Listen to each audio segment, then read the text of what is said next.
Graça e paz, irmãos, bom dia. Que Deus abençoe o dia de vocês e também Feliz Dia das Mães a todas as mães. Que a graça e a misericórdia do Senhor esteja sobre cada família esta manhã. Hoje eu vou apresentar para vocês mais a continuidade, do texto de Provérbios aqui na IBD. E de propósito eu fiz a gravação aqui para matar a saudade de alguns, que faz bastante tempo que a gente não vem aqui. Queria iniciar com uma oração. Senhor nosso Deus, em nome de Jesus, te agradeço pelo privilégio de estar aqui esta manhã para compartilhar com os irmãos uma porção da Tua Palavra. Peço a Tua graça, a Tua misericórdia sobre cada família, sobre cada um dos irmãos. Peço que os guarde, que os livre de todo mal e que a Tua graça esteja sobre eles, Deus. Deus querido, ameniza, Senhor, essa saudade, esse distanciamento, que nós sabemos que uma hora vai passar, logo vai passar e estaremos juntos novamente em comunhão, compartilhando a Tua Palavra aqui no templo. Bom, hoje nós vamos falar sobre o capítulo 9 de Provérbios. É um pouco uma continuidade do capítulo 8, que falou de sabedoria. No capítulo 9 aborda a sabedoria e a insensatez. Vamos ler o Provérbios 9. A sabedoria construiu sua casa, ergueu suas 7 colunas, matou animais para a refeição, preparou seu vinho e arrumou sua mesa. Enviou suas servas para fazerem convites desde o ponto mais alto da cidade, clamando: venham todos os inexperientes. Ao que não tem bom senso, ela diz: venham comer a minha comida e beber o vinho que preparei. Deixem a insensatez, e vocês terão vida. Andem pelo caminho do entendimento. Quem corrige o zombador, traz sobre si o insulto. Quem repreende o ímpio, mancha seu próprio nome. Não repreenda o zombador, caso contrário ele o odiará. Repreenda o sábio, e ele o amará. Instrua o homem sábio, e ele será mais sábio. Ensine o homem justo, e ele aumentará seu saber. O temor do Senhor é princípio da sabedoria, e o conhecimento do santo é entendimento. Pois por meu intermédio os seus dias serão multiplicados, e o tempo da sua vida se prolongará. Se você for sábio, o benefício será seu. Se for zombador, sofrerá as consequências. A insensatez é a pura exibição, sedução e ignorância. Sentada à porta de sua casa, no ponto mais alto da cidade, clama aos que passam por ali, seguindo seu caminho. Venham todos os inexperientes, aos quais não tem bom senso, ela diz: a água roubada é doce, e o pão que se come escondido é saboroso. Mas eles nem imaginam que ali estão os espíritos dos mortos, que os seus convidados estão nas profundezas da sepultura. No capítulo 9, fala sobre sabedoria. Hoje em dia, muitas pessoas confundem sabedoria com inteligência. E são coisas distintas. Não são a mesma coisa. Inteligência é apenas uma habilidade, de acumular informações. Conheço várias pessoas que são inteligentes, que têm habilidade de acumular informações. E também existem vários tipos de inteligência. Existe inteligência para a área artística, para a área aeroespacial, para tudo quanto é área existe um tipo de inteligência específico. A inteligência é algo que pode ser desenvolvido. E uma pessoa inteligente, não necessariamente ela é sábia. Uma pessoa inteligente não necessariamente é sábia. Uma pessoa inteligente, para ser sábia, ela precisa de um pouco mais de convivência, um pouco mais de maturidade, falta um pouquinho mais aí. Agora, o que é sabedoria? A palavra sabedoria vem da raiz. A raiz da palavra vem do latim, que é sapere. Sapere é temperar, é aquilo que tem gosto, que tem sabor. Uma pessoa sábia é uma pessoa temperada.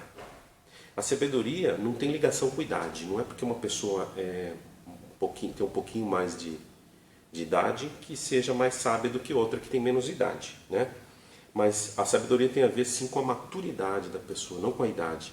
Existem várias pessoas que têm hoje 40, 30 anos e têm cabeça de menino de 18 anos ou menos. né?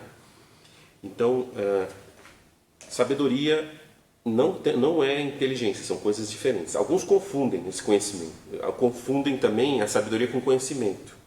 Conhecimento, por exemplo, o conhecimento ele explica o que é a fé. E a sabedoria, ela ensina como viver a fé. Então, são coisas distintas, né? Como você pode descobrir se alguém é sábio? Tem alguma maneira para descobrir se alguém é sábio? Não existe. Não existe nenhuma maneira, nenhum método, nenhum teste para descobrir se alguém é sábio ou não. Nos dias atuais, nos dias de hoje, quem solta uma palavra, um pensamento inteligente, né, muitos consideram pessoas sábias. Eu vou dar um exemplo. Muita gente considera Paulo Coelho como um homem sábio. Eu não considero como um homem sábio, eu considero ele como um homem sensato. Existe eu não sei se é um livro, um livreto, que tem 40 frases do Paulo Coelho e fala 40 frases que te marcarão para sempre. Mas essas palavras não têm fundamento nenhum na palavra de Deus, não tem ligação nenhuma com o que é de Deus, né? E por falar em Paulo Coelho ele já escreveu várias letras, né? Ele era parceiro de composição de Raul Seixas. Em 1976 eles comporam uma música que chamava Eu Nasci há 10 mil anos atrás. Se você ler essa música, a letra dessa música, você vai ver que ele está se referindo ao diabo, né? Eu nasci há 10 mil anos atrás e não tem nada nesse mundo que eu não saiba, e por aí vai. Então, uma pessoa que zomba das coisas de Deus é insensato, não é sábio. Então, para mim, Paulo Coelho não é uma pessoa sábia, mas aí no mundo, aqui no Brasil principalmente, é considerado como um mago, um homem sábio, né? Na verdade, não é. Porque a sabedoria é um dom de Deus. Deus dá essa sabedoria a quem quer, como deu para Salomão. E pode dar para você também, se você pedir. E Deus achar que você merece, né? Então vamos falar um pouquinho do capítulo 9 que a gente acabou de ler. O capítulo 9 de Provérbios, ele apresenta aqui uma alegoria, né?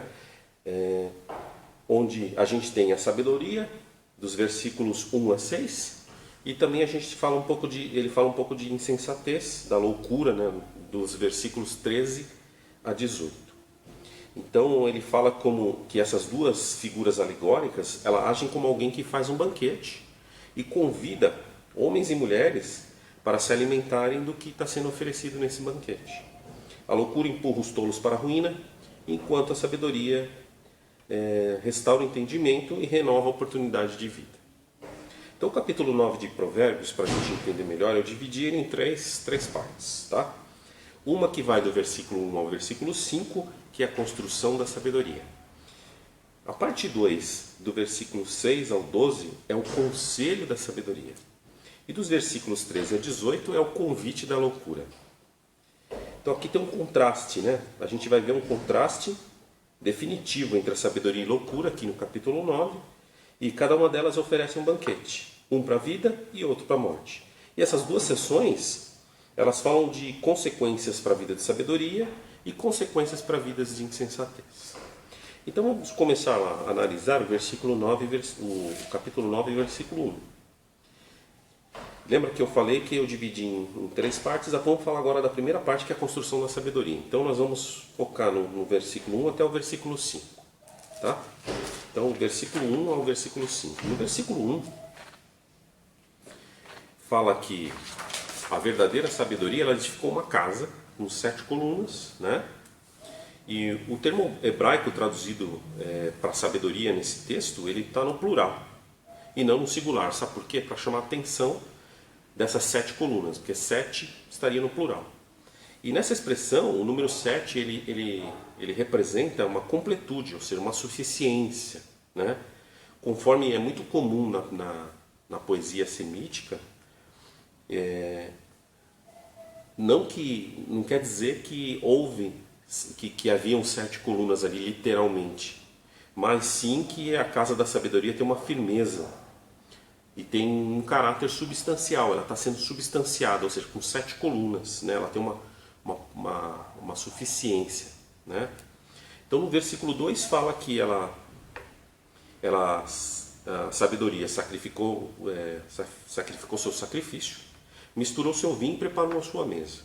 E no versículo 3 fala assim: mandou suas servas e está convidando desde os pontos mais altos da cidade. Então a sabedoria, ela sacrificou seu sacrifício, misturou o vinho, preparou a mesa e pediu para as criadas sair convidando o povo.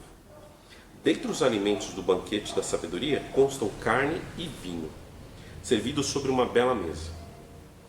A carne, aqui ela fala que ela sacrificou seu sacrifício. A carne recém-abatida, nos tempos bíblicos, era um diferencial nos banquetes, ou seja, a carne fresca está sendo servida, né? E o vinho era um gênero precioso, era algo que era muito precioso nos tempos bíblicos também do antigo Israel. E em banquetes especiais, os anfitriões eles acrescentavam especiarias aromáticas, né, ao vinho, para tornar o vinho mais saboroso, mais gostoso, né, melhorar o gosto do vinho, né. Acentuava o aroma, né, o vinho ficava mais com cheiro melhor e um gosto melhor. Então eles acrescentavam especiarias para melhorar o vinho, né. Por isso que fala aqui no versículo 2 que ela misturou o seu vinho. Não era um vinho qualquer que ela ofereceu um vinho muito bom. E tudo isso contrasta com a atitude da mulher insensata.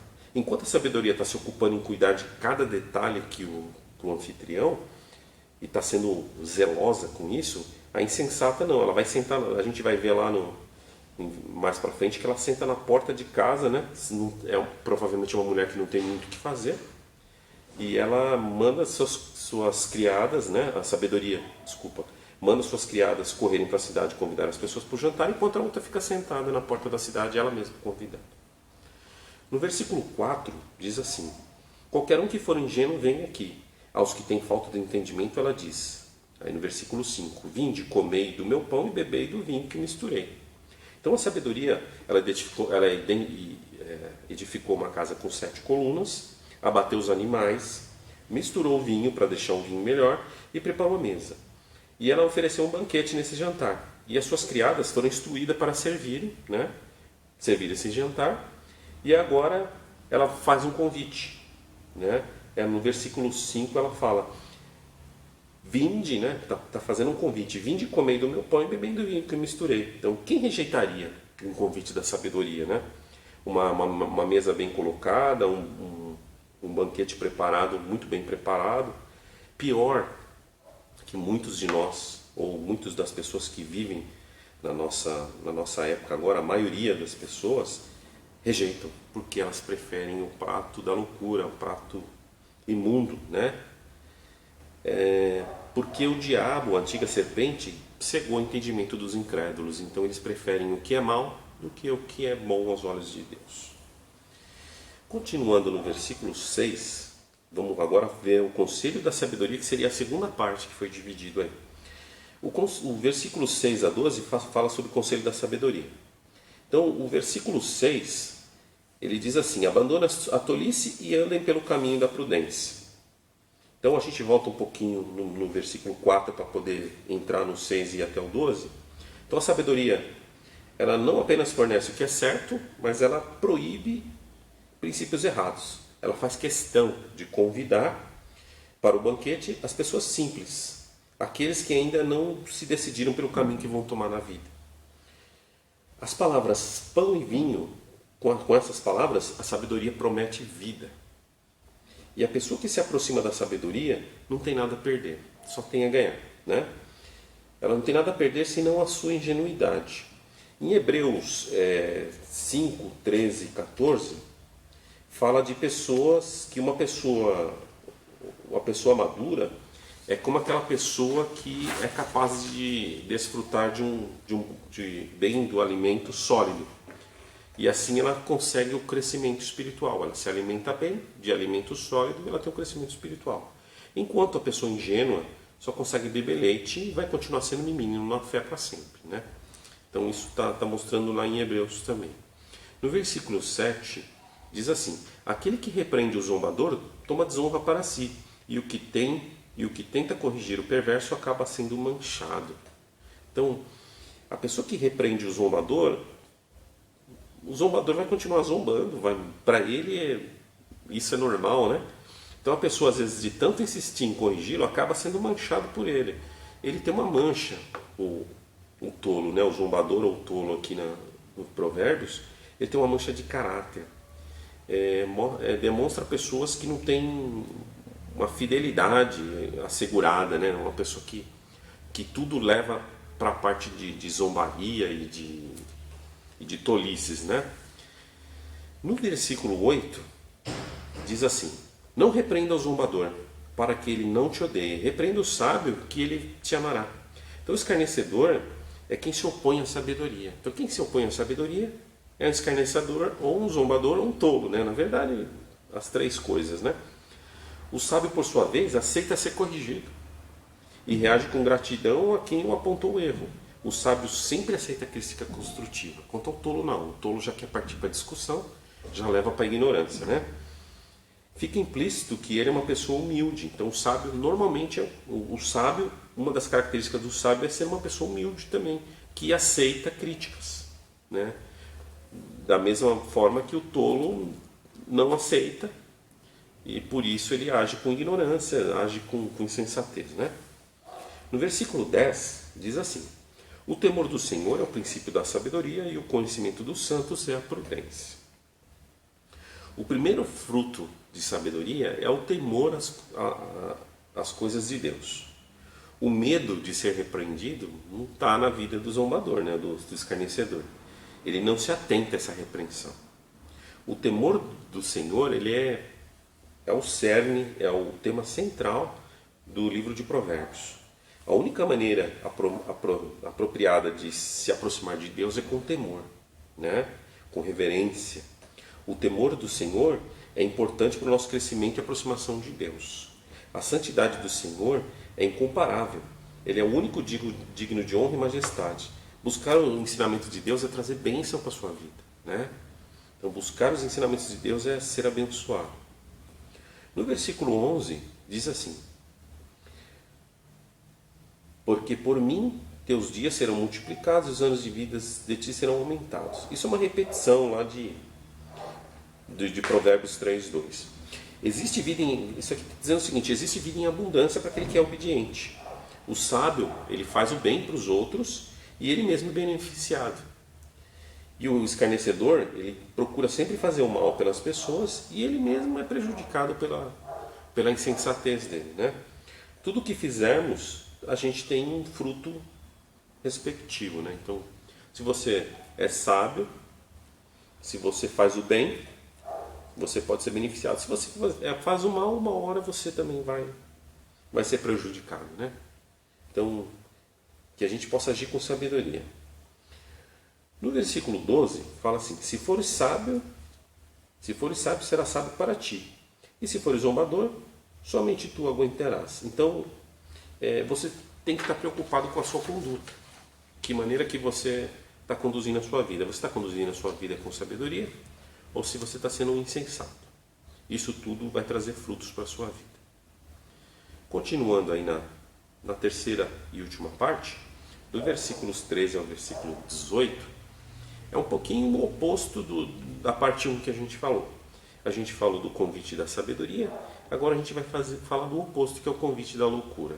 Então, nos versículos 13 a 18, traz esse convite à loucura. No versículo 13 a 18, ele faz uma paródia com o versículo 1 a 6. Nos 6 primeiros versículos que a gente estudou lá na parte 1, que a gente falou na parte 1, a sabedoria, ela traz, né, a figura de uma mulher que prepara um banquete muito bem preparado, e faz o convite para que venham, para que as pessoas vão se alimentar nesse banquete. Já a insensatez, ou a mulher louca, né? Porque aqui o convite da loucura ele é comparado a uma mulher louca. Então essa mulher louca, ela grita praticamente as mesmas palavras que a sabedoria falou lá no versículo 1 a 6, né? No versículo 4 principalmente, mas ela tem uma diferença aqui. Ela não tem nenhum banquete maravilhoso para oferecer. Ela não tem um vinho bom, ela não tem um alimento bom, né? Mas ela tem uma comidinha ordinária, não tem muito a oferecer, né? Tem uma comida ordinária, roubada e escassa. Embora ela receba muita atenção, né? Muitas pessoas dão atenção a loucura, a insensatez, né? E o convite dela só faz sentido para aqueles que têm pouco entendimento. Para aqueles que não entendem, faz muito sentido o convite dela. Em aceitar um convite da sabedoria e da loucura, eles preferem aceitar o convite da loucura. Vamos lá para o versículo 13, que fala aqui sobre a mulher louca, né? A mulher louca, caçadora de tumultos, é tola e não sabe de coisa alguma. Então, literalmente, a mulher louca, uma das características da mulher louca é o barulho, é o alvoroço, é a blasfêmia, né? Em hebraico, a palavra para isso é ramá, que quer dizer barulho, né? Mesmo sendo sedutora, ela é ignorante as virtudes de Deus. Então, é uma mulher tola, né?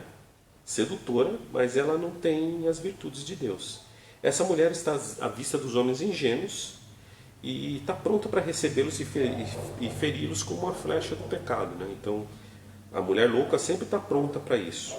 No versículo 14 fala que ela está sentada na porta da sua casa sobre uma cadeira, nos lugares altos da cidade. Então ela está ocupando um lugar proeminente, imprudente e arrogante, que ela está sentada nos lugares altos da cidade, como se ela estivesse sentada num trono. Só que ela não tem nada a oferecer, né? No versículo 16 fala: qualquer um que for ingênuo vem aqui, e os que têm falta de entendimento, né, ela fala para eles também, né? Ela grita as mesmas palavras da sabedoria. Se você comparar o versículo 16 aqui com o versículo 4, praticamente são as mesmas palavras. A sabedoria, a mulher louca, a insensata, ela, vamos dizer assim, imita a mulher sábia, né? A sabedoria aqui, né? Só que ela tem uma diferença, que o banquete dela não é um banquete maravilhoso, não é um banquete bom, né, para os convidados.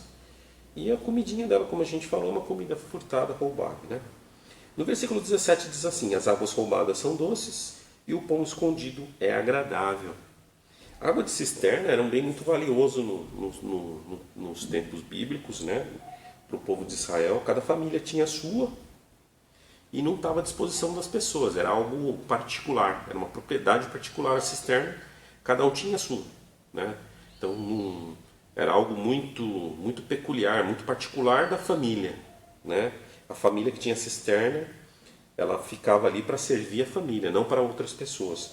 Mas existiam pessoas que roubavam água, os ladrões de água, eles roubavam água, e para eles isso era uma doçura, né?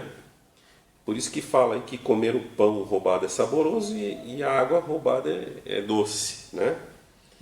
Então isso nos leva a entender que as delícias proibidas, né, proibidas são doces e agradáveis, como frutos de risco e perigo, né?